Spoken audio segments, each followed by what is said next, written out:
Charlotte was a beautiful girl from a noble family, but her life was filled with horrors since her family hated her, which forced her to face humiliations all her life.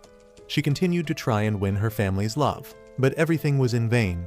But one day her family crossed all the lines and accused her of treason against the crown, which also broke her engagement with her fiancé. This was the straw that broke the camel's ass as Charlotte decides to escape the prison which she called home and starts running in the forest. The palace guards immediately chase her deeper into the forest, where she ends up entering the forbidden part of the jungle where demons are said to roam free. She spots a huge, scary-looking mansion in the middle of the woods and decides to run towards it for safety, but ends up slipping and falling on the ground unconscious. Unaware of all this, a black and white-haired boy named Alan, who is also the owner of the scary mansion, wakes up and reads the newspaper, only to find out about a disgraced noble woman who has gone missing in this part of the woods. He wonders how stupid a person will have to be to enter the forbidden demonic part of the forest, when he suddenly senses a strange presence near him and decides to investigate. Not far from the mansion, he finds a collapsed girl lying unconscious on the ground, and to his surprise, it turns out to be Charlotte, the same noble girl mentioned in the news. As he picks her up in his arms, a group of soldiers from the Naughtiness kingdom surround him from all sides. Before Alan could even talk, one of the soldiers rushes forward and swings his sword at, but Alan calmly avoids the attack using simple illusionary magic. The soldiers are surprised by this and decide to talk it over as they ask Alan to hand over the girl, as she is a criminal who has to be presented before the royal family. Alan is a true Sigma and refuses to give her up as he doesn't believe in kings and queens. But this really angers the soldiers as they charge at him, completely unaware of what kind of a monster Alan is. In an instant, Alan uses his Icebind magic, causing the soldiers to drop on the ground, unable to move, while he casts another spell, which erases their memories and replaces them with an alternate memory where they never find Alan or the noble girl. The soldiers head back towards the palace in a daze, and after some time, Charlotte wakes up in the mansion, confused about where she is when she spots Alan. Alan offers him tea and asks him how she ended up there in the forest. She claims that she is the fiancée of Prince Cecil, the second prince of the Naughtiness kingdom. But one day, Prince Cecil called her to a public gathering and accused her of treason. Nobody believed her when she tried to defend herself, and she was exiled for the evil deeds she had never committed. Alan carefully listens about her traumatizing past and confronts her. She then thanks Alan for taking care of her and asks to leave. But Alan asks her whether she knows anything about cleaning and offers her a job as a live-in maid. Charlotte refuses the offer, so he decides to tell her a made-up emotional story about how he was once in a party of adventurers, but was betrayed when his friends threw him into a group of monsters to try and open a seal of the magical temple. He tells her that he knows the pain of being alone, which is why he cannot let her go just like that. Charlotte is smarter than she looks though, and thanks him again before refusing his generous offer, saying that she is a criminal and hiring her would only cause problems for him. Alan still refuses to give up, and as a final move, he places a death curse on his own heart. He tells her that he will only lift it if she agrees to stay, leaving her with no choice but to accept just to save his life. After that, they start cleaning, and Charlotte ends up scrubbing the entire mansion until it looks brand new.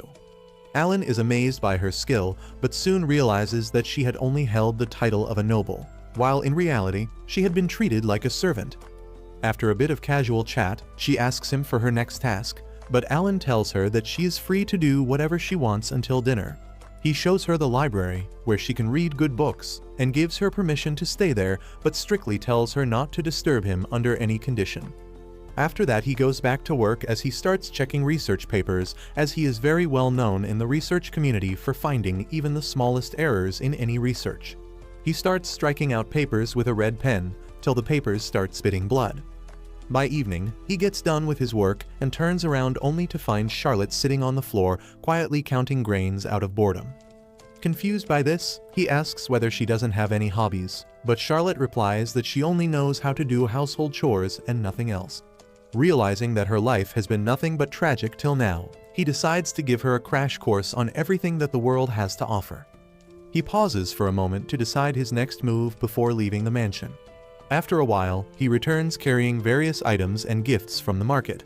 He announces that today marks her first lesson in naughtiness, beginning with food.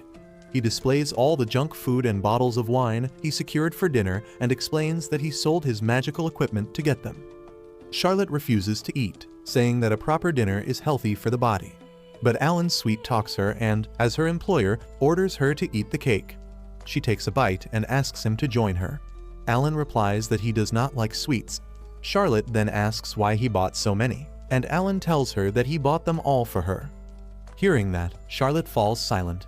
A moment later, tears start dropping from her eyes.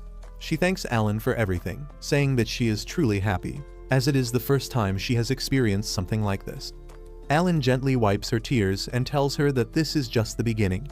From now on, he will teach her all the naughtiness the world has to offer. The next morning, he looks into his notebook of naughty plans which he worked on the whole night, such as summoning fluffy monsters, crafting magical equipment, dumping any foe into living hell, and other useless.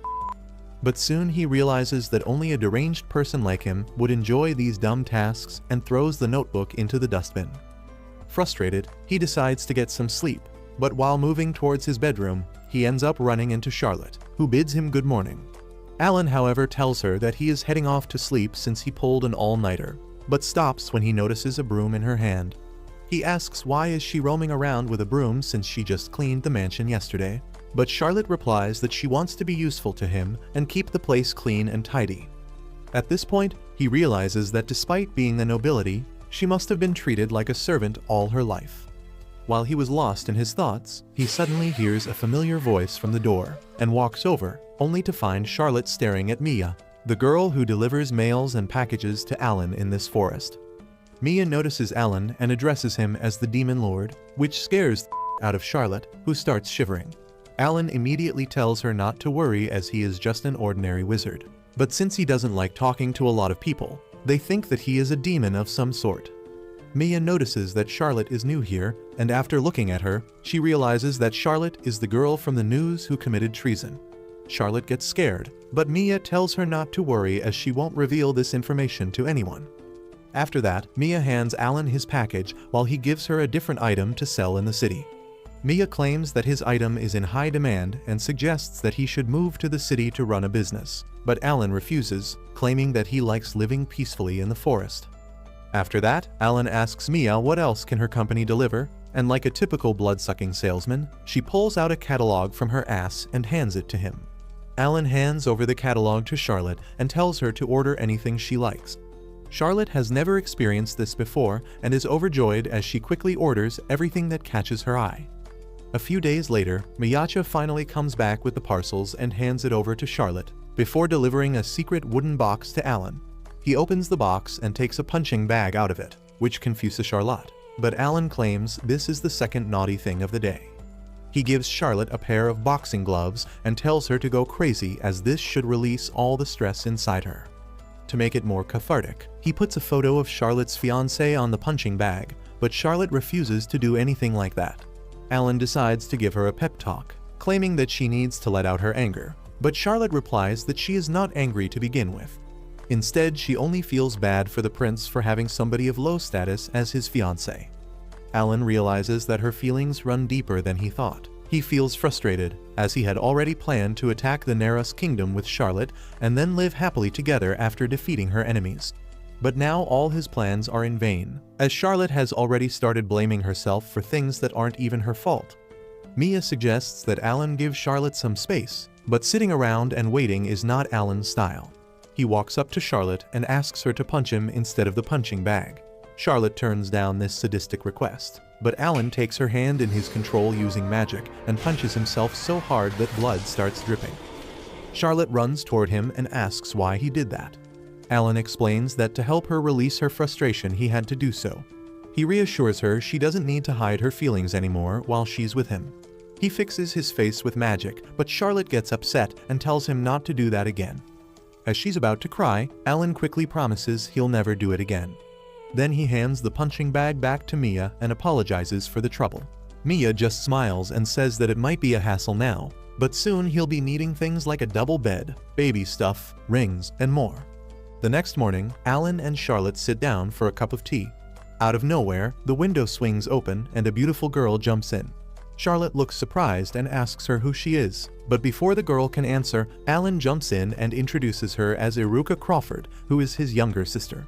Alan tells Charlotte that his parents passed away when he was young, and after that, the Crawford family took him in. Then he turns to Iruka and asks how she even found this mansion. Iruka just laughs and says she followed rumors about a strange demon lord lurking in the area and kept chasing those stories until they led her straight here. Iruka teases Alan about Charlotte as her girlfriend, but Alan tells her Charlotte's whole story. Iruka seriously listens to the whole story and points out Alan as dumb for making a girl do random eating and punching instead of actually doing naughty things. Iruka claims to take care of Charlotte from now onwards to teach her naughty things. Alan refuses to do so and claims himself to be the best suited teacher to Charlotte. This sparks a controversy between them, and they decide to have a competition for Charlotte's custody. They head towards the market and Alan uses his illusionary magic to change Charlotte's hair color. They disguise her in robes so that nobody can recognize her in the wanted posters. Their first challenge is to pick a suitable dress for Charlotte. Iruka finds a pretty dress and sends Charlotte into the trial room. While Charlotte was inside, Alan and Iruka secretly talk about how they can find culprits who framed Charlotte. Between their conversation, Charlotte called Iruka for help with tying the lace at the back of the dress. Iruka goes inside to help her, but she notices several marks and bruises on Charlotte's back. She gets shocked and secretly shows those marks to Alan too. Alan heals her wounds with magic without telling her, but he was raging with anger in his heart. He realizes someone in the kingdom must have hated Charlotte so much that they had to go to such an extent of harming her. Both Alan and Iruka seriously decide to find out all the culprits in the mansion who made Charlotte suffer so much. After regaining his composure, Alan randomly picks a dress for Charlotte. The whole group goes numb when the dress turns out to be a bikini and Iruka wins the round. Later, in the street, Alan introduces shopping as another naughty thing they can do. He picks a stuffy animal from the shop, but nobody likes it. Then he picks another one, then another, but this choice gets rejected every time. Iruka comments on his choice to be trashy, and a sibling war strikes out between them. In the afternoon, they took a break for lunch in a restaurant. Charlotte suggested Alan not to overspend money on her, but Alan asked her to chill. He states that spending a little wouldn't hurt if she gets a little experience about the real world from it.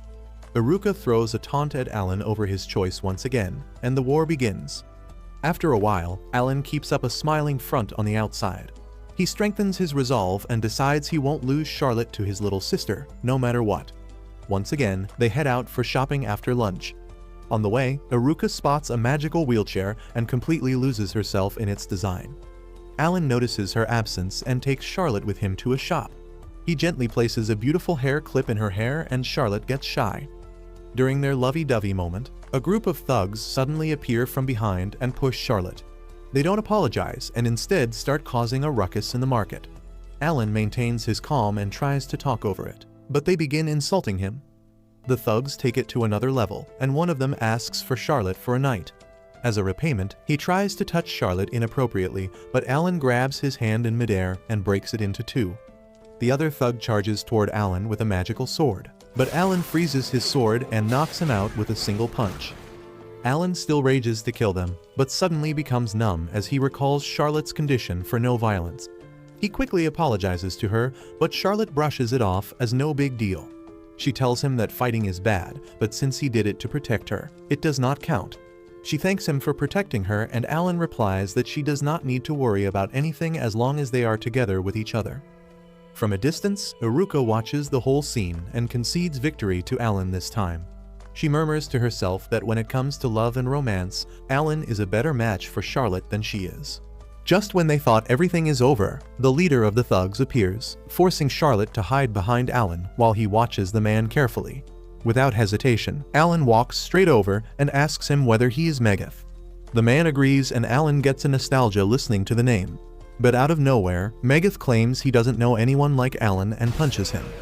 Alan remains unharmed and tells Megath that perhaps his memory is weak. He reintroduces himself as Alan Crawford from the Magical University. Megath recalls this name and starts in his pants. He falls at Alan's feet and greets him as the Great Demon Lord. He begs for mercy and everyone around watches the scene in astonishment. The minions from Megath's gang appear and ask him not to kneel down. They step forwards to take care of Alan, but Megath grows angry and strikes them down. He warns everyone not to trouble the Great Demon Lord any further or they may face unknown consequences. Iruka steps forward and explains to Charlotte that her father is the chairperson of the largest magical university in the world. As Alan has been intelligent since childhood, he graduated from Magical University at the age of 12. From then on, he becomes a teacher in the university and earns his nickname of Great Demon Lord. The next day, Miya and Iruka visit Alan at his mansion and find Alan at the door sitting with a lame face. Iruka guesses that there must be something between him and Charlotte, and he nods his head. The previous night, he tries to give some money to Charlotte, which she refused to take. Alan claims it as her salary and asks her not to hesitate while accepting it. After a little push, Charlotte accepts the money but asks him permission for shopping alone. At first, Alan refuses her request, but eventually gives in when she keeps insisting with a cute puppy face. Now, in the present, he is regretting his decision of letting her go alone. Miya and Iruka listen to his whole story and exchange glances with each other. They give him the idea of following Charlotte from the shadows, and he agrees to do so. After some time, Charlotte goes to the market and the three of them follow her like stalkers. Charlotte follows the map given to her by Alan, and Alan feels proud over it. After some time, Miya points out that Charlotte is heading to the deserted area in the city full of criminals. She warns that after another left turn, Charlotte will end up in the turf of the Serpent Gang. Alan thinks for a while and prepares to leave the area with an excuse of urgent work.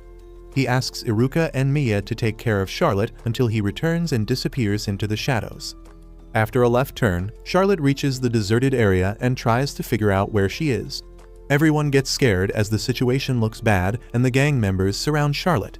Miya and Iruka take an instance to defend her, but to their surprise, they all cheerfully welcome her with flowers and drums instead of attacking her. Everyone gets surprised by this and tries to figure out what's going on. Soon, Alan returns and Iruka asks him where he has been till now. He smirks and replies that he has already given a very peaceful lesson to Serpent Fang and told them the consequences of messing with Charlotte. Charlotte notices bruises on bodies of gang members like someone gave them a good beating. She asks them if they are fine and offers them a healing potion. The group of goons break down into tears and praise Charlotte like a goddess. They decided to change their way of living and live honestly from now onwards.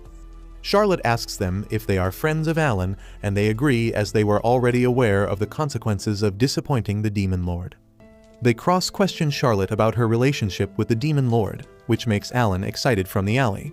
Charlotte describes Alan as her master and adds that they regularly do naughty things together. Everyone is left in shock, while Alan rushes to clear up the misunderstanding. Iruka mentions that they may get spared here, but there are many other areas further in the city where Charlotte might get lost and encounter gangs.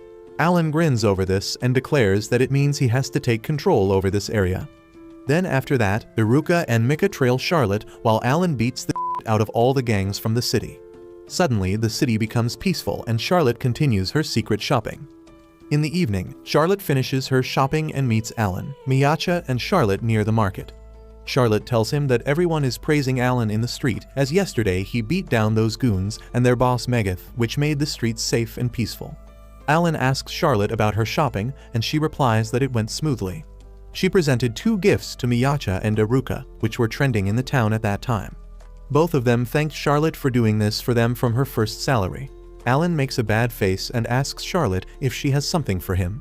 Charlotte replies that she tries to find gifts for him, but in the end she was unable to find something which suited Alan, as she is still unaware of what Alan likes. Alan cried in frustration that he would have been happy with a stamp, postcard, flag, train photo, mole, and even a roadside flower if it was from her. Charlotte apologizes to him and says that she is sorry as she did not realize it earlier. She took Alan's robe in her hand, which was dirty and torn. She asks him to at least let her mend it as a token of apology, and Alan agrees. In the night, Charlotte reads a book suggested by Alan and praises it. She talks about the mention of magical academies and different countries in the book. Alan asks her if there are other places in the book she wants to check out. Alan tells her that she just needs to tell him the place and he will visit there tomorrow. She hesitates to tell him, so Alan blackmails her again to tell him otherwise he will put a curse on his own heart. Charlotte tries to stop her from doing so, and both of them come into a compromising position. Suddenly, the door bangs and Miyacha enters the house. Alan asks her why she came here even though she has already sent all the mails to him. Miyacha hands a packet to Alan and says that it is a present for both of them. There are tickets to the Unoha region inside this packet for 2 people. The next day, Alan and Charlotte head to the Unoha region in a private horse wagon. On their way, Charlotte notices the beautiful plains and praises the amazing scenery of the region. Miyacha and Iruka hide in the hills and follow both of them, as they are the ones who planned that surprise of their tickets. After a long ride, both of them reach the Unoho resort where a mermaid greets them. The mermaid receptionist checks their tickets and welcomes them on their honeymoon. Alan tells her that they are not on any honeymoon, so the receptionist assumes again that they must be lovers and welcomes them lovers. Both Charlotte and Alan become tomato red upon listening to this, and Alan clarifies that they are not lovers either. The receptionist looks towards them in confusion and tells them that their reservation is already there as couples. She opens the packet given to Alan by Miyacha and shows them 2 special tickets for couples inside the packet. Alan curses Miyachi in his mind while Miyachi and Iruka enjoy this commotion hiding behind the reception desk. As the package was very expensive and already booked, both of them finally decided to use it as a couple for one day. After exploring the resort for a while, the mermaid guides them to the hot spring. The giant entrance of the hot spring leaves both of them in awe. The guide explains the specialty of those hot springs to them and asks if they bought their swimsuits. Alan asks her why they need swimsuits. She explains to them that it is a mixed bath for both men and women and they need swimsuits for that. She further tells them that they have various cute rental swimsuits here and escorts Charlotte to the girls' section. Alan bought a swimsuit for himself and waited for Charlotte outside the waters. He thought about what would happen when he saw Charlotte in a swimsuit. She reaches one of his smartest conclusions and decides that he will stop his own heart if it comes to the worst of the worst. Suddenly Charlotte enters, and after seeing her, he says to himself that now he don't need to stop his heart as it has already stopped. Charlotte asks him if the swimsuit looks good on her, and Alan compliments him with an embarrassed red face. Charlotte praises him and says that he looks good in a swimsuit, and finally Alan regains his composure. Both of them enter the spring and start enjoying services one by one. In the evening, both of them shared a moment alone in a hot spring. They soak in hot springs surrounded by rocks and enjoy the beautiful scenery of sunset. As they were shocking in the hot spring, the maid came with an ice cream. Charlotte asks Alan about it, and Alan explains that he is the one who ordered that ice cream. He tells Charlotte that it is supposed to be a surprise for her, and it is a naughty thing that they can only do in a hot spring. He uses his immortal ice magic over the ice cream so that it does not melt due to the heat of the hot spring. Suddenly others also start ordering ice cream, and it becomes a total chaos there. After a short while, as soon as their ice cream gets delivered, some of the children come to Alan and ask him to use that ice magic on their ice cream too. Alan says that today he is in a good mood, so he accepts their request and uses immortal ice magic on all the cups of ice cream. Later in the dining hall, Alan asks the guide about other interesting sights there. The guide suggests to them many sights worth seeing, including divine sports, beaches, and a hill where they can observe Fenriers. Charlotte asked Alan about Fenriers, and Alan replied that they are magical creatures which are very noble and peaceful. Before they can decide to go there, the guide suggests to them that the Fenriers will not be there as this is the mating season. After dinner, both of them enter the room and move toward bed. Alan suddenly freaked out as he notices the bed is decorated with lovey-dovey romantic couple things. He suddenly called the room service and asked them to remove that extra decoration. Outside the room, Miyachi and Iruka spy on them using hearing aids and expected something not to happen as they share the same bed. Meanwhile, in the room, their guide removes the decoration but tells them that this is a special custom-made bed. When 2 people sleep on it, they can watch whatever dream they want to watch. Both of them went to sleep but were unable to sleep because of overcomfort of bed. Alan asks Charlotte what dream she wants to see. She replies that she wants to dream about her mother who passed away a long time ago. She asks Alan for help to sleep, and Alan uses his light hypnotic magic on Charlotte. After Charlotte sleeps peacefully, Alan starts gazing at her beautiful sleeping beauty. He notices her white skin, cute face, and blonde hair, but suddenly he feels something in his body. He understands the heat of the moment and uses a high-level spell of deadly force on himself. Because of that himself, both he and those 2 stalkers outside the room fall asleep in a second. The next morning, Alan and Charlotte wakes up and Alan asks her about her dream. Tears flow out in Charlotte's eyes, and she thanks Alan for that peaceful sleep, because of which she was able to have a very good time with her late mother in her dream. Later that day, both of them visited a zoo that Charlotte had wanted to see for a long time. The zoo was filled with various animals, birds, and magical creatures. Alan picked up a map and asked Charlotte where she wanted to go. She pointed to a picture, and Alan understood she wanted to visit the petting zoo. She agreed with Alan and told him that when she was young, she had seen it in a book and had wanted to visit ever since. Alan declared that they would definitely go, and told Charlotte to ask for anything she wanted. She hesitated at first, but Alan launched into his usual over-the-top act, pretending to curse his own heart. She asked Alan to wear matching ones with her, and although he was clearly embarrassed, he still put them on with a reluctant smile. As soon as Charlotte entered the petting zone, all the magical creatures gathered around her and began playing with her. Even those that had been far away started running toward her, eager to be petted. The crowd at the zoo watched in awe, wondering who she was, amazed by how popular she seemed among the magical creatures. After a while, Alan and Charlotte sat on a bench to rest.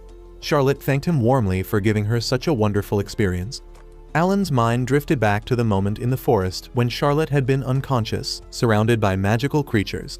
That memory sparked a theory that Charlotte might be a natural magical creature tamer, something she herself wasn't even aware of yet. He explained to her that a magical tamer is someone who can communicate with magical creatures. Even at his level, Alan admitted he could only speak with lower-tier magical beasts. Yet Charlotte had done it instinctively, with no training at all, which meant she might actually be an incredibly powerful tamer. He wondered aloud if a trained tamer of her talent could go so far as to tame high-level magical beasts like Fenrir's. Just then, a zoo guide came running toward them, asking for help. She led them to the control center, where other magical tamers were already gathered. A moment later, the zoo director entered the room and asked Alan if he was the son of the Crawfords. Recognizing him, the director said he had seen Alan once when he was a guest lecturer at the Magical University. The staff looked visibly relieved to know that someone from the Crawford family was present. Alan asks the director about the problem, and the director leads him into a room. Inside, there's an injured Fenrir cub that had been separated from its parents and shot down by poachers. The director explains that it's the first time they've managed to capture a Fenrir, and because of that, they have no idea how to communicate with it. The creature refuses to let anyone near, making it impossible for the staff to use healing magic. Alan tries to approach the cub, but it growls and lashes out, attempting to break out of the cage to attack him. Before anyone can think of a solution, an assistant rushes in and informs them that the mother of the Fenrir cub is approaching fast. The staff suspects she's a high-ranking Fenrir, one powerful enough to destroy an entire city. They agree that returning the cub in its current state would only fuel the mother's rage. Alan comes up with a plan. He tells them that he will hold off the incoming Fenrirs to buy enough time for everyone to evacuate the zoo. But before he can act, Charlotte steps in and begs him to let her try taming the Fenrir cub first. At first, Alan and the others are doubtful even for someone as gifted as Charlotte. Taming a Fenrir is no easy task. But Charlotte keeps insisting, and eventually, Alan gives in and tells her to do her best to convince the cub to accept treatment. Meanwhile, Alan suddenly appears behind Miyacha and Iruka, who are relaxing in the swimming area. Both of them jump in surprise, looking around in panic. Alan calmly tells them he already knew they were there, and now their presence might actually be useful. Alan then casts a barrier over Unoha Resort and the zoo. To buy Charlotte more time, he heads straight to the valley where the Fenrirs are gathering. He uses his ice bind magic to freeze all the cubs in place. But before he can regroup, a colossal, mountain-sized mother Fenrir attacks and swallows him whole. Inside her mouth, Alan activates his defensive shield and casts a paralyze spell, forcing the mother to spit him out. He tries to communicate, but she continues to strike at him, landing a few hits and leaving him bruised. Realizing words aren't working, Alan prepares to use high-level magic, but before he can activate it, a magical creature named Hell Capybara appears and stops him. Capybara tells Alan that his real mission should be to rescue Lady Charlotte, who he claims is being forced to live by Alan's side. When Alan demands to know how he even knows Charlotte, the capybara begins his story. He explains that he once snuck out of the zoo and wandered across different lands. One day, in the forest, he found Charlotte unconscious and wanted to help her. But before he could act, Alan appeared and took her away. Later, he heard rumors about Charlotte but refused to believe them.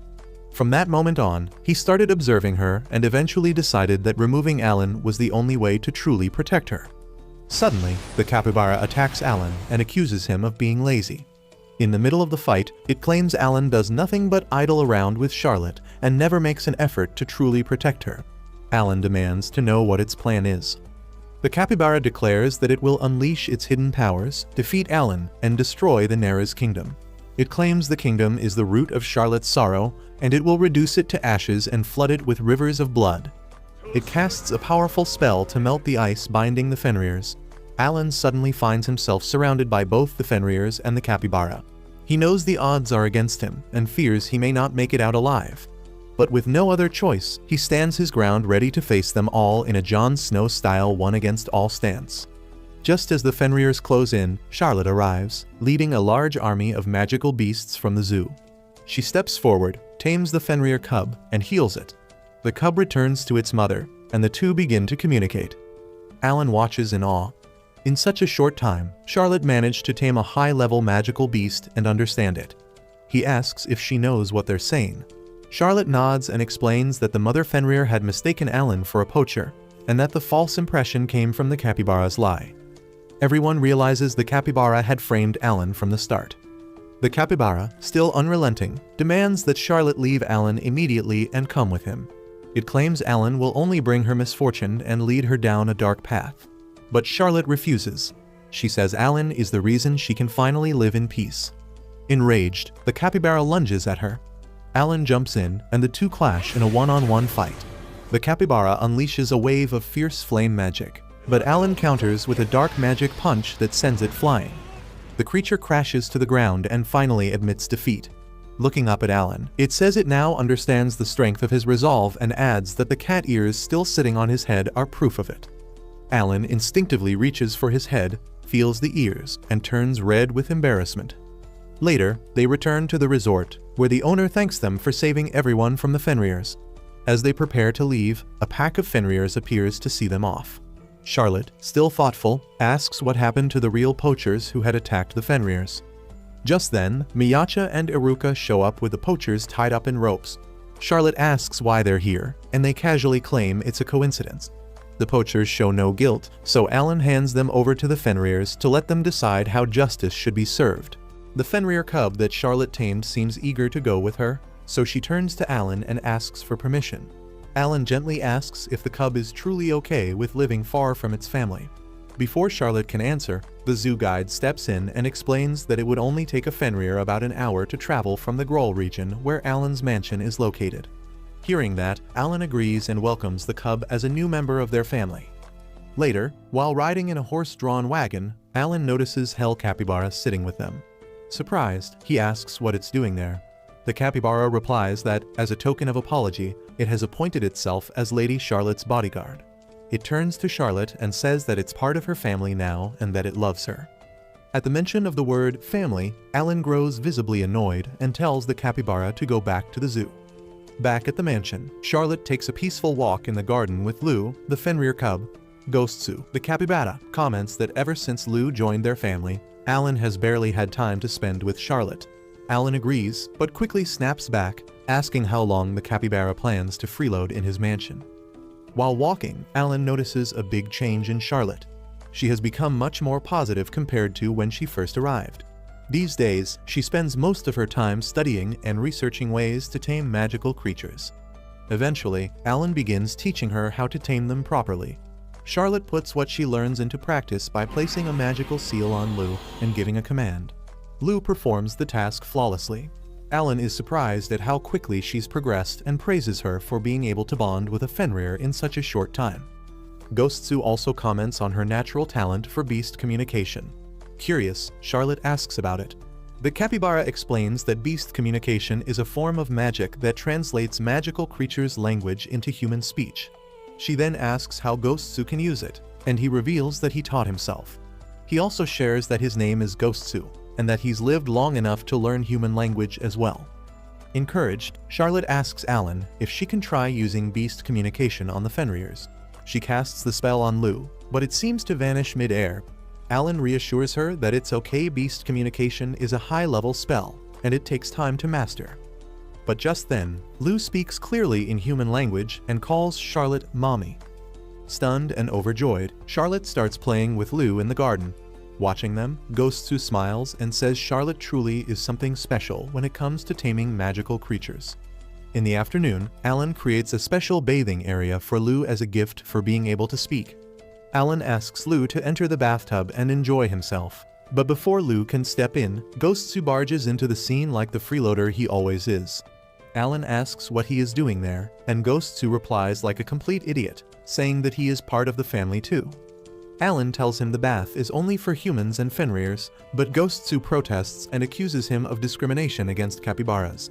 He warns that if he is not allowed in, then he has no choice. Out of nowhere, he activates some weird technique called the Hell Forest Rat-style secret technique of shimmering water. Light bursts out of him like he is about to ascend into heaven or something. When the light fades, Ghostsu has transformed into a beautiful girl. Now, in his female form, he casually joins the bath like nothing ever happened, and somehow, everyone starts having fun together. Later on, Charlotte and Alan sit on a bench and talk about the mansion and the garden. Alan says the previous owner never really used the garden and left it completely untouched. Charlotte asks about the former resident, and Alan explains that an elf used to live here 30 years ago. She was a loner and avoided the town, but one day, she just vanished. There are still rumors floating around. Some say she fell off a cliff during a failed experiment. Others claim she was eaten by a monster. And then there are those who believe her body was taken over by mushrooms after committing some kind of magical taboo. Alan admits that thanks to those creepy rumors, he was able to buy the mansion at a dirt cheap price. Suddenly, Charlotte freaks out when she sees mushrooms floating in the bathtub. They both rush over and find mushrooms coming out of the water source underground. Before they can make sense of the situation, a girl suddenly pops out of the ground and yells at them for stealing her precious mushrooms. Alan asks who she is, and she introduces herself as Dorothea Grimm Wallenstein. They follow her to the basement and discover that she has been living there this entire time. She asks Alan who he is, and he explains that they live in the mansion upstairs. Dorothea looks at them in disbelief and says that the mansion upstairs belongs to her. After a moment of shock, Alan realizes she is the elf who disappeared 30 years ago. The elf is just as stunned, realizing that 3 entire decades have passed. Ghostsu suspects that she is a dark elf, and Alan agrees. He explains to Charlotte that dark elves are a rare and elite type of elf. A dark elf can survive just by absorbing magical energy from the air and can go for at least 100 years without eating or drinking. Alan starts to worry. If the previous owner is still alive, then he might be stuck in a legal nightmare over property rights.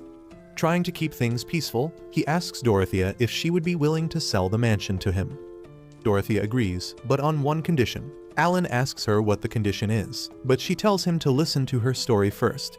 She explains that she used to be a writer who worked across different genres. She was popular in the industry and even considered herself a genius. But one day, she tried to write a romance novel and ended up in the worst writer's block of her life. The deadline came closer, but she could not write a single sentence. Since then, she has been hiding from her deadline, living in the basement for the past 30 years. Now, she says her slump might finally be over. She claims that she has found the perfect candidates for her new story. She explains her condition. For the sake of her new novel, she needs both Alan and Charlotte to act lovey-dovey right here and now. After some time, they begin their skit under Dorothea's supervision. During the performance, there comes a scene where Charlotte jumps from the railing. Alan catches her in his arms, and the two lock eyes in a romantic gaze. But Dorothea instantly cuts the scene, annoyed that Alan is using magic to levitate Charlotte instead of holding her physically. She yells at Alan, saying they cannot even flirt properly on their own, so she has prepared a script for them. But even with the script, both of them fail to follow it correctly. She calls it a win-win situation. If they perform the scene properly, Alan gets the mansion, and she gets a story for her novel. Alan says he has to decline the idea, claiming Charlotte must hate it too. It is impossible to flirt with someone who doesn't like you. But Charlotte surprises him by saying that if it is with Alan-san, then she doesn't mind flirting. Alan loses his calm after hearing that and bangs his head against the wall to cool off. After regaining his composure, he finally agrees to follow the script, but he adds one condition. He will reject anything that goes against public order or morality. Dorothea gives them a fresh script, and they start acting as newlyweds. In the first scene, Alan returns home from work and opens the door. Charlotte, playing his wife, greets him warmly and asks if he would like a bath, dinner, or a piece of her. The moment Alan hears those seductive words, his nose starts bleeding and his soul seems to drift out of his body. Dorothea cuts the scene right away and scolds Alan for passing out so easily. They continue the skit. In the next scene, Charlotte serves dinner to Alan. Following the script, she feeds him with her hands and calls him Al Al. Alan gets excited hearing the nickname, and food shoots out of his mouth. Dorothea cuts the scene again. Alan asks what the hell Al Al is supposed to be. Dorothea explains that since they are newlyweds, they get to use cute nicknames like Al Al and Charlie. After a short break, they move on to scene 2, which is set in a school life situation. Since this scene includes more characters, Dorothea needs a bigger cast. To help her out, Ghostsu volunteers and transforms into his female form. The scene begins with a lone wolf punk named Alan Crawford. One day, his childhood friend Charlotte gets kidnapped by a group of thugs. To save her, Alan charges into enemy territory all by himself. He faces the enemies and demands that they release Charlotte. They refuse and attack him. But Alan defends himself with ease, dodging and blocking every move. Impressed by his strength, the enemies offer him a spot on their team. Alan turns them down cold. When they threaten to hurt Charlotte, Alan unleashes his power and knocks them all out with a single punch. He frees Charlotte and she thanks him with tears in her eyes. Just as she is about to leave, Alan grabs her hand from behind and pins her against the wall like some dramatic hero. One of the enemies asks Alan who Charlotte is to him and why he risked everything to storm their base. Alan's heart pounds in his chest. With a shaky voice, he says that he is her guardian. Everyone in the room falls silent. Dorothea cuts the scene and sighs. She asks Alan why he goes off script when he is supposed to say that Charlotte is part of his heart. Alan stammers and says he improvised, thinking it sounded better. They take a break, and Dorothea tells them that the next skit will be a Cinderella story. She hands out the script and explains the roles. Alan will play the prince on a white horse. Charlotte will be the unfortunate and mistreated princess. Ghostsu gets the role of the wicked stepmother, while Lou takes on the part of the sorcerer. The scene begins with Charlotte, a girl born from a mistress who gets mistreated every single day. She dreams of going to the royal ball, but her stepmother refuses to let her attend. Just when her hopes start to fade, a mysterious sorcerer appears and takes her to the ball. When they arrive, the prince notices her right away. He is captivated by her presence and asks her for a dance. They move together in perfect rhythm, like they were made for that moment. The lights dim, the music swells, and the scene fades out. In the next part, Charlotte tries to erase the memory of that magical night. But the prince does not forget. He comes looking for her with a hairpin she left behind. He shows it to the stepmother, searching for a girl with the same eyes, and finds Charlotte. The prince asks her to come with him, but she turns him down. She tells him that she is a child of a mistress, and someone like her has no right to live beside royalty. The prince looks her in the eyes and says it does not matter. He promises never to let go of her hand. Charlotte asks what he truly feels for her. Alan tries to express the voice of his heart. But just as the moment grows tender, the wall of the mansion suddenly explodes.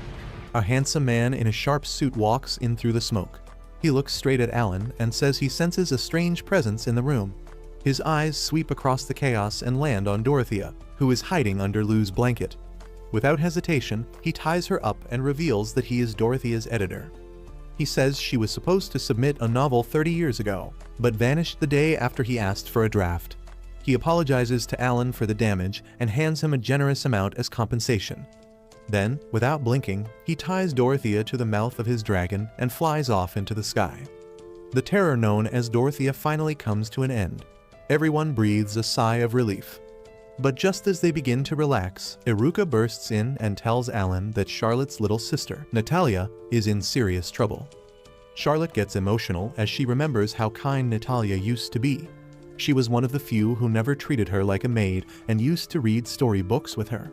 The next morning, Charlotte wakes up and finds herself on a large ship along with Lou and Ghostsu. Iruka and Alan have a conversation on the deck where Iruka tells him Natalia is the legitimate heir of the Evans family.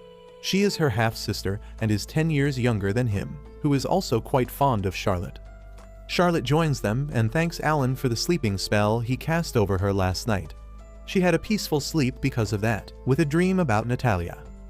Charlotte points towards the highest building and asks whether it is the university.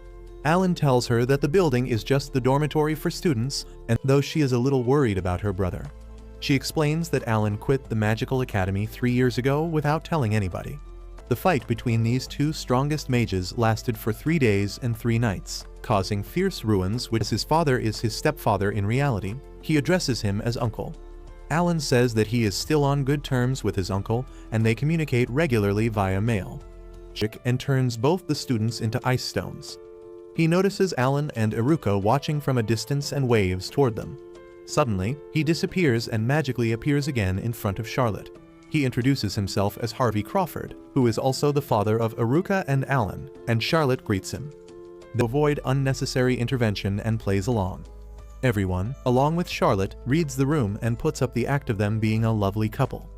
Charlotte formally introduces herself again as being in a relationship with Alan, who teaches her naughty things. Lou begins to get jealous of Alan and tries to tell the truth, but Ghostsu knocks him down. Harvey tells Charlotte to think of him as her father and to rely on him whenever she needs help, and retire peacefully. Alan refuses the offer bluntly and tells him that he would keep his current residence as his forever home. Go headmaster of the largest university in the world, and Alan replies that it would be baggage he does not want to be tied down by. Alan gets embarrassed and tells him to stop, as it is too graphic for him. They all sit down for tea, and Alan asks them to come to the main topic about Natalia. Harvey informs them that Natalia is currently studying in an abroad branch of Ethereal Mirror. They find out that Natalia is now the leader who reigns over top of the factions in the university. She used to be sweet and caring previously, but due to some hidden circumstances, she turned into a completely different person. Although she is still a kind-hearted person who takes care of her underlings, she has gone too far that they have to intervene before she completely becomes a tyrant. Harvey asks Alan to persuade Natalia to hold back a little and attend class more seriously. Alan agrees and asks to leave those troublemakers to him. They decide to give a visit to Natalia the next day and have a little talk with her. The discussion ends and Liz asks all of them to rest peacefully in their rooms. Alan tries to leave the home with an excuse, but Liz suggested him to stay here because of Charlotte's safety, and he finally agrees after some ifs and buts. She shows the room to them and Alan gets flustered when he sees a single bed in the room. Alan's mother threatens him if he is lying to her about being a couple and to save his neck. He ends up on the same bed with Charlotte. Alan tries to put his deadly down spell, but it won't work. He tried it again and it failed this time also. He realizes that the bed is made up of materials with magic disabling properties, and the only person that could have done so is none other than Iruka. Alan's and Charlotte's heart started pondering, and they started thinking about their relationship with each other. After a bit of non-conclusional overthinking, both of them say goodnight to each other and go to sleep. Iruka gets a heartbreak as she don't get any entertainment which she was expecting while spying on them. She gets a bit overboard and starts creating a ruckus, but gets immediately humbled down when a fork comes flying straight to her from Liz. The next morning, both of them woke up with dizzy eyes. They prepare for the university and Alan casts a disguising spell named Shape Shift, which changes her appearance completely. They reach the academy and find Natalia near a fountain. Alan approaches her, but she gets cautious and prepares for a fight along with her underlings. Alan introduces himself as Alan Crawford and praises her for learning this much in just 3 months. Her underlings started trembling in pants and described Alan as the great demon lord who annihilated the whole mountain single-handedly during his fight with the headmaster. Alan asks them to stop and introduces Charlotte to Nat as her assistant, who is here due to the request of the headmaster. He presented himself as her private instructor and asked for her cooperation, but Natalia refused to do so and left the place. Alan follows her to the classroom where he gets impressed by her immense knowledge about magic. He asks her to teach some magic to Charlotte, which she initially refuses, but finally agrees after seeing the enthusiasm in Charlotte. She teaches the basics of lightning magic to Charlotte and comes outside for practice. In the meantime, Lou and Ghostsu enters with lunch and Natalia gets shocked after seeing a Fenrir and Capybara at the same time. She asks Charlotte who she is in reality and finds out about her extraordinary taming abilities.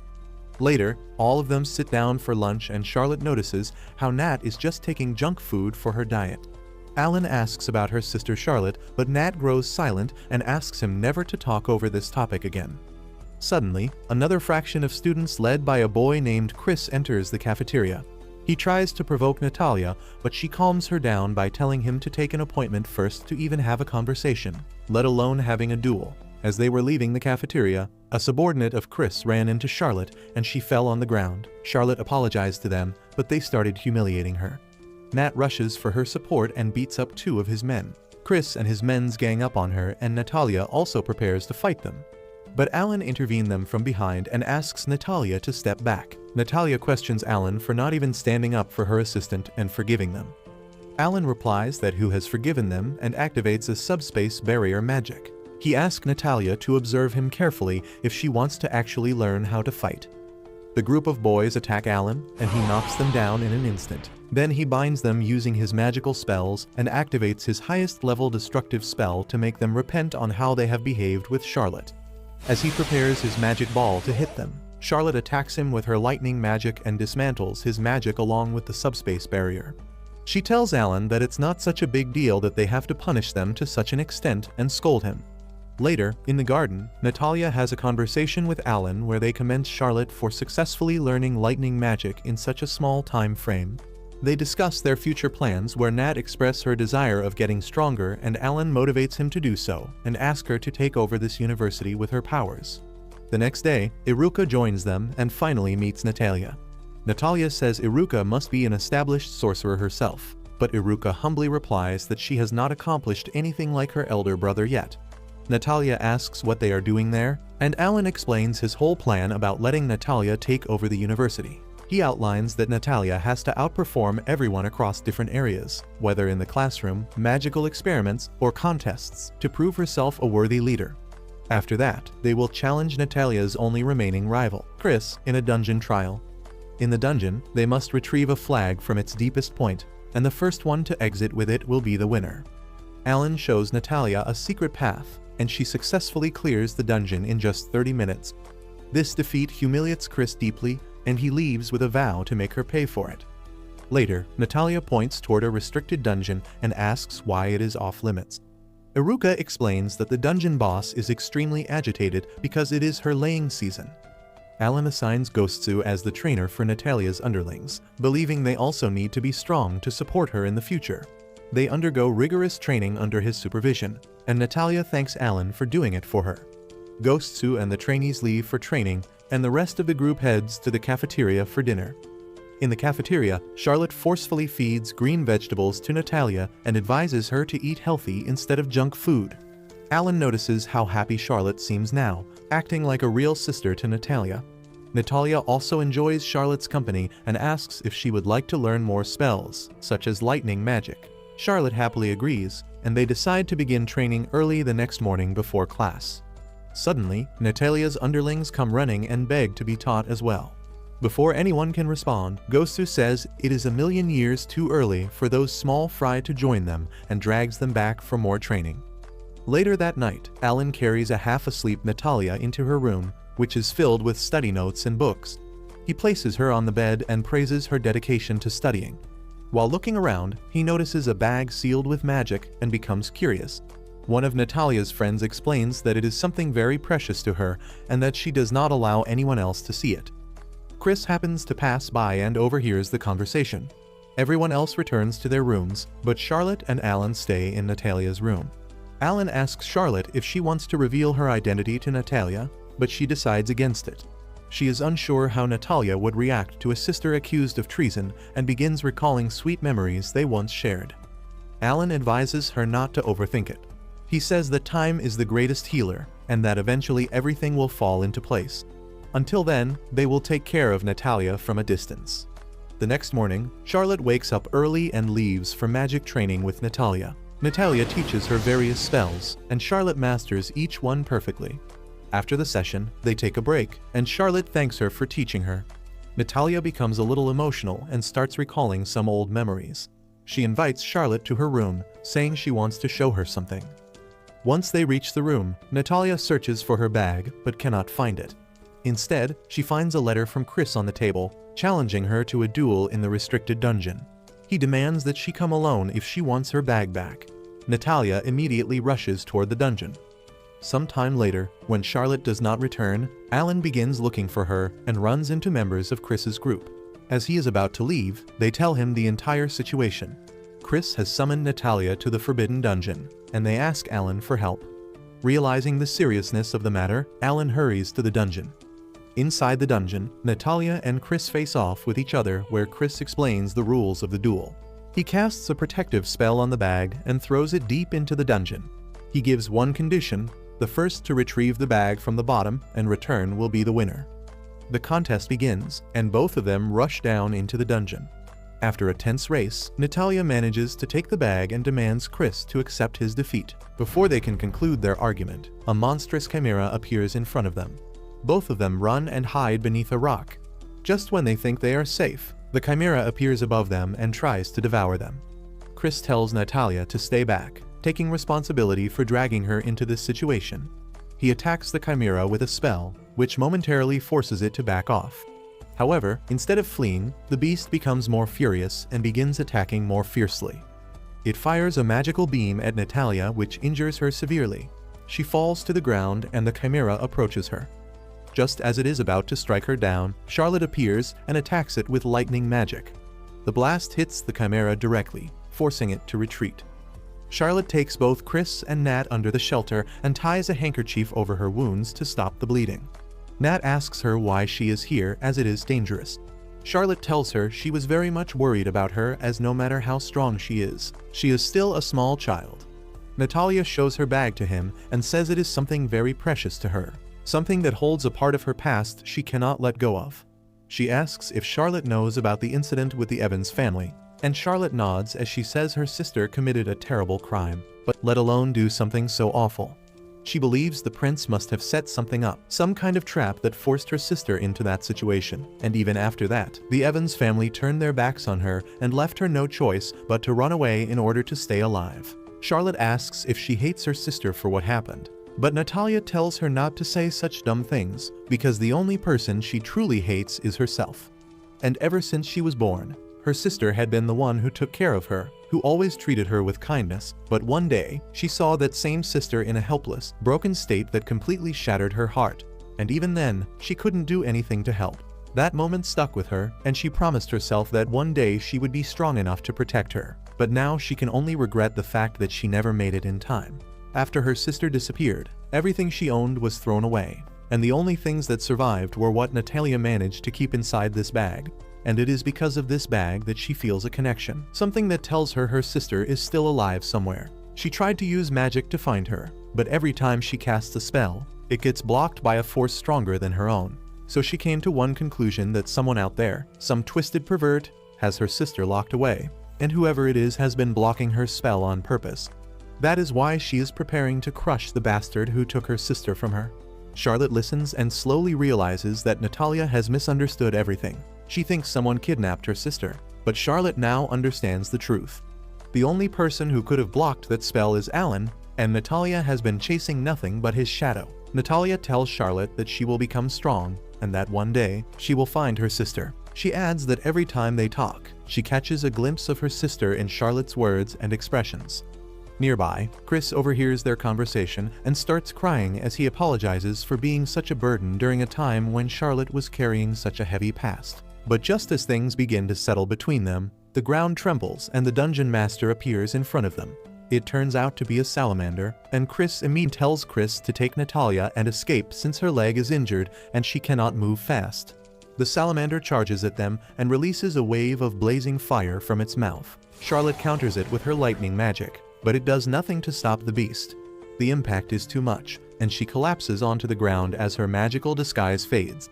That is when Natalia realizes that Charlo is actually her long-lost sister, Charlotte. Before she can run to her, the salamander closes the distance and unleashes another fire blast, and just when all hope seems lost, Alan steps in front of the flames and blocks the attack with a single strike. The salamander, now furious, unleashes its full strength, but Alan easily counters it using his dark magic. For the first time, Chris and Natalia witness the overwhelming power of the great demon lord, and the entire island begins to shake under the pressure of his magic. A fierce battle erupts, but no matter how many times the beast attacks, Alan blocks it effortlessly without breaking a sweat. Then, in the middle of the chaos, the salamander suddenly changes its behavior. It stops attacking and starts acting strangely affectionate toward Alan, who casually begins patting it on the head. Chris and Natalia watch in utter confusion, unsure of what is happening. That is when Alan's mother, Liz, arrives and introduces the salamander as Pachai. She explains that Alan raised it ever since it was an egg and that it sees him as its father. After calming the creature down, they all leave the cave safely. That since he has learned his lesson, he will let it go this time. Charlotte finally regains consciousness, and as she opens her eyes, she sees Natalia standing beside her. Charlotte apologizes for causing trouble because she ran away from the palace, but Natalia just brushes it off like it is no big deal. To confirm if Charlotte is really her sister, Natalia asks what picture book they used to study together when they were kids, and Charlotte tells her about the one with stories about the zoo. She says she lost it somewhere, but Natalia surprises her by pulling that exact book out of her bag because she had kept it safe all this time. Natalia gets emotional and asks Charlotte to read it again just for her, and that moment creates a wave of emotions between the two sisters, and they hug each other while tears roll down their faces. Later in the evening, as they are about to leave Nepin and reveal that those two are dating, Alan does not even get a chance to blush before Natalia suddenly unleashes her magic and attacks him while shouting that he is the reason she could not find her sister using magic for so long. She yells that Alan must have approached her sister with perverted thoughts, and she blasts him with magic even before he can explain anything. The whole university watches their great demon lord run for his life from a tiny girl who looks absolutely furious, and somehow the day ends without any real damage. A few days later, Alan and Charlotte are relaxing peacefully at their mansion when Miyacha jumps in through the window like that is her usual entrance. She hands Alan an unnamed parcel, and he opens it to find a strange card with a magical circle. As he pours magic into it, a portal suddenly opens. Iruka and Mia explain that it was all part of a surprise, and Natalia quickly asks about the demon lord. Everyone points at the ground and tells her that he is buried beneath her feet, and Alan stands up looking totally defeated. And the sparks between them ignite again. Just before the chaos begins, the door bangs open and hits Alan in the face, knocking him behind it again. Dorothea walks in and starts asking Alan for help, as a thank you gift for helping her last time. She then casually asks if there has been any progress between Charlotte and him since her editor is already asking for a sequel to the story. Suddenly, everyone in the room starts cheering and begging them to confess their feelings once and for all, and the place turns into a full-blown love drama. When night falls, they all sit together for dinner like one big family, and after that everyone heads off to sleep. But Charlotte cannot fall asleep, so she steps into the hallway and finds Alan still awake. And their faces end up so close that a kiss seems inevitable. But just before it happens, Alan stands up and yells for everyone to come out. Charlotte turns bright red when she realizes the whole group had been hiding and watching them. They all come out with disappointed faces because they missed the kiss, and once again the two prepare for a battle. And so another day ends. But this one feels special because Charlotte finally lets go of her sadness and learns how to enjoy life again. She finds real friends and a loving sister and people who care for her, along with someone who always stays by her side. And the night ends not with conflict or chaos. If you liked this video, please consider subscribing and watch the video on your screen next.